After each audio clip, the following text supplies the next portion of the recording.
Well, this must have been one of the smartest ones you've read. It really was.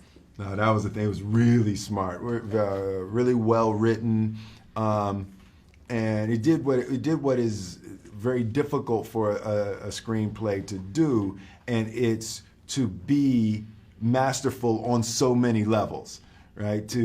Usually if you get an action movie, the action's fantastic, but then the characters, the relationships are ridiculous. Yeah. But this on all levels, it's like the cons were as good as you'll ever see in any movie. Yeah. And then the relationship was deeply rooted in real human issues. Authenticity versus deception, and how those two things play on love. So it was just on a lot of levels. It was really well done. Yeah. Let's talk about these two great characters. That's a great answer. Yeah. I love your characters, by the way. Let's talk about them. Who are Jess and Nikki? Well, I've been just, summarizing it as Jess is an amateur pickpocket, and Nikki is a. She's like a race. She's a race skank. She's not. she's a. Well, no, that's what. I'm not a race skank. No, she's a bit rough around the edges. Nikki's obviously a lot more elegant with his cons and kind of takes her under his wing, and she's keen to learn anything she can. Mm-hmm. Yeah, my character Nikki, he's a lifer in the con game. He grew up in the world. A part of him was never completely built for this world. It's not something he finds natural. He's really good at it, but he struggles with the inauthenticity of it. And you meet him in the beginning of the film, and there's just a little something that's missing from his life, and blam, there it is. And then she walks in and the girl walks in. Because at the core of it all, it's a love story. Yep, absolutely. Yeah, John and Glenn said that from the start. Yeah, it's a love story. That's the best way to get an audience to emotionally invest in a film, is to have a love story. If they genuinely want two characters to be together at the end of the day, then they will ride through any journey to see that happen, and they will watch them make mistakes and forgive them for it, because they want them to be together. You know what my theory is? What? There is no other kind of movie. Every movie's a love story. Yeah. Whether it's like every song's about love. Right. Whether it's in Bad Boys, it's a love story between two. It's a bromance. Yeah. We ride together, we die together. Bad Boys for life. Ooh. You knew that. Why haven't we done that before? That was so cool. That was cool, right? It felt good. But everything is about human relationships, and if we can, what John and Glenn did with Focus that was great is they didn't let it slip into being a heist movie. It didn't slip into being a con movie, and that's such a difficult, especially with the quality of the cons in this movie. Because then if the con didn't work out at the end of the day, you would have lost the audience. Right. But you get to the end of this movie and you don't care what happens with all that. You just want the characters to have each other. Yeah. But the cons are great. I have to ask you about that. How you prepared those roles? How was it meeting an expert like Apollo Robertson? It was so cool. Yeah. It was really, I really liked fantastic. learning that stuff. It was really interesting. Yeah, I was just shocked by the level of psychology and the depth of understanding of human behavior and the human brain. It goes, beyond conning, and it goes beyond a heist into brain science, and how a human mind, it was really a profoundly complex experience. Because at the end of the day, everything we do has a bit of a con element to it, like how we dress and everything, right? Yeah.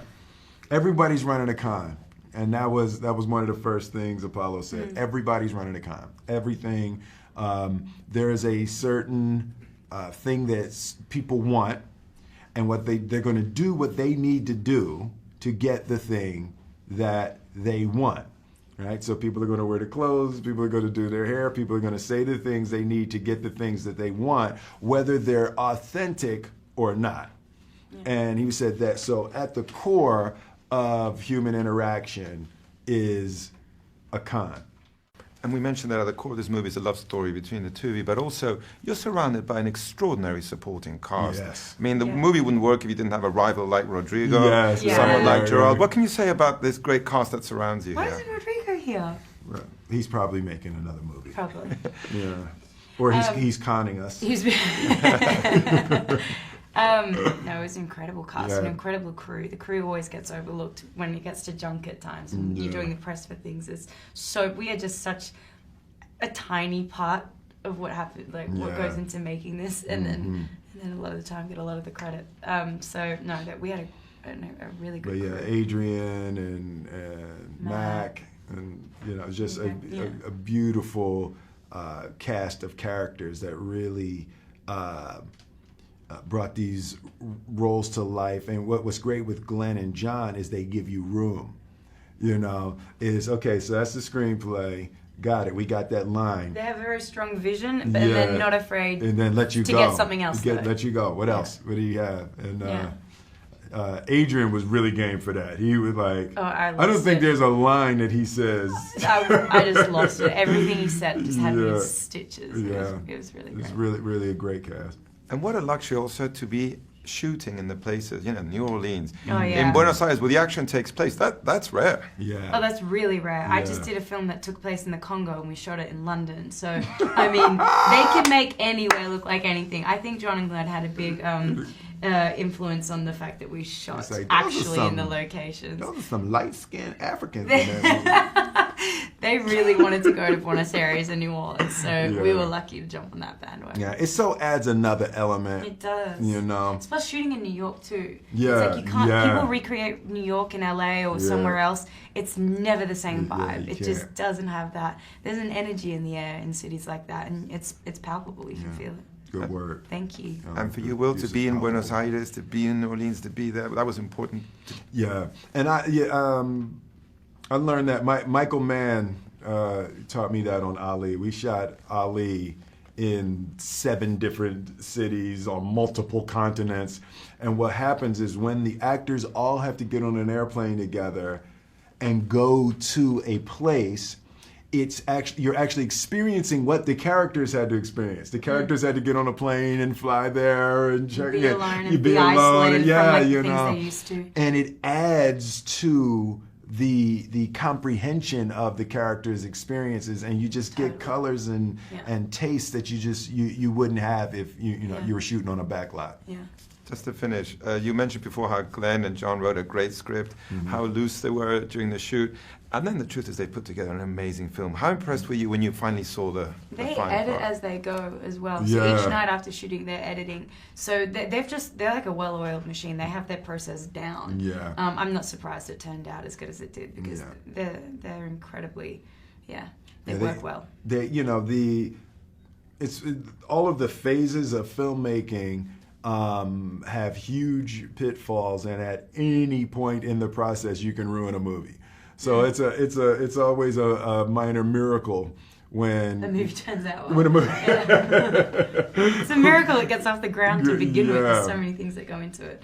But the actual editing, as compared to what we shot and then what they put together, it's sometimes can be totally different. Yeah, and they That's what helps though. They wrote it, directed they wrote it, it, had a big part of editing it. There's other editors as well. But they had a lot of creative control over the process from start to finish.